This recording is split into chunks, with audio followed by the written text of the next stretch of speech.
What differences have you noticed between Irish society and Cambodian society?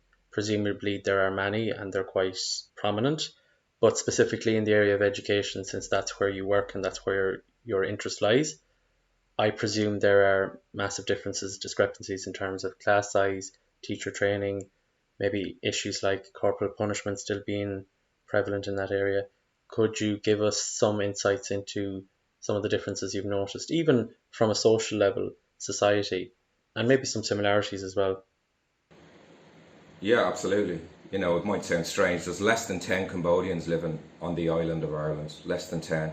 Which is tiny. And why is that? It's education. Because Cambodian people perhaps don't have the economics to get to Ireland, or they don't have the required English level or whatever. But also there are some parallels between Cambodia and Ireland in terms of it's a very troubled past, like the north of Ireland, number one. Number two, it's blighted by emigration.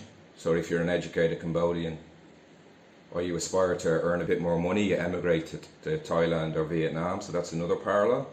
So there are some similarities, I suppose, but in terms of educational challenges, massive, to be honest with you. And I think there was standardised testing, PISA-D testing carried out worldwide, and as a result of that standardised testing, it found that less than 3% of Cambodian children were reaching minimum standards in literacy and maths and science.